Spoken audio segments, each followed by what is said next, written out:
the founder, the promoter, has to be shown the door before this new money can come in. It could be made a condition, but my advice would be for ailing companies, there will be need for thorough due diligence just to ensure that we know why the business struggled. If it was as a result of an external factor, devaluation of the naira, then you know it's not through any fault of the business owner. But if it was because the business owner lacked the skill and the capacity to run a business and he ran it aground or she ran it aground, then the CBN or this particular bankers committee initiative will be very, very hesitant to put money into this. What about expanding already established companies? Oh, fantastic. Expanding an existing business, that will always be easily qualify for this kind of inflow, because there is already a track record. The business is generating revenues. There is a customer base. It is adding value to its stakeholders. That kind of a business clearly will need support,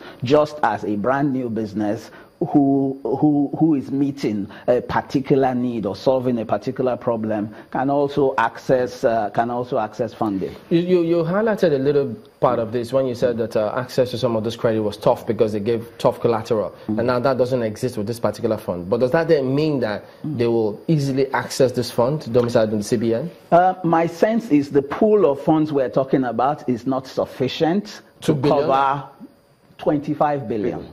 Today. But the company, you can't invest beyond, they say, is it 2 the billion? Maximum you can do is 2 billion per company.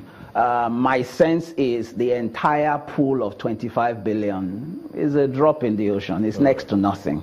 If the CBN set aside an SME fund of 220 billion, that's almost 9 times what we're talking about now. But my sense is let's even start with the 25. Let's utilize it properly. And year on year, the figures will start to increase. But what is important is let us create an environment that is healthy and encouraging to the SMEs. So this particular scheme, we're talking about equity, but there are also the other schemes that are debt focused. So the SME, the various intervention funds are still loans. Government can still take another look at those ones, take out the requirement for collateral. As a matter of fact, the acting president has signed off an executive order on the use of movable assets as collateral. But up till today, implementation has not happened. The banks are not doing it. The development finance institutions have not started. So we need implementation of all of these things. If we attack it from friendly, cheap, long-tenured loans on the debt side, we attack it from equity investment from the equity side,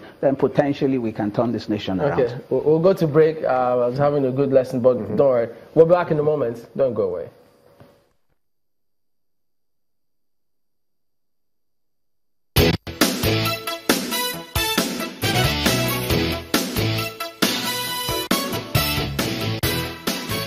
So I know what people want to know now is how do they access these funds? Right. Thank you very much, Emberlin. I believe that I'll encourage every entrepreneur visit the CBN's website. The guidelines for accessing and the modalities for this scheme is on the website. I will encourage them, first of all, look at that.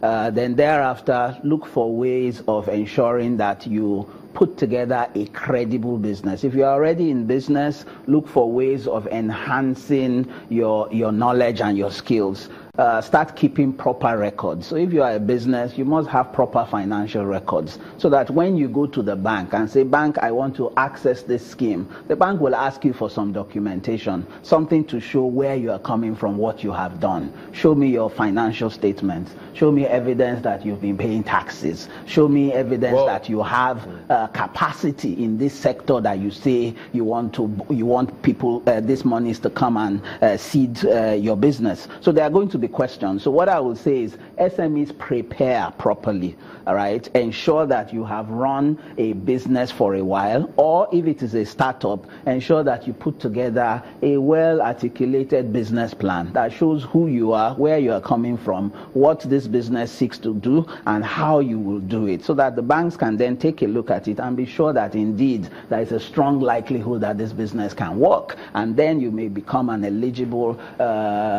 recipient 50% of this funding. What if my SME plan is to become the governor, for instance, and I'm looking at how much do you pay to become governor? 200 million before you become? Yes, for the campaign, and I have my master plan, right, and I have my party support, for instance.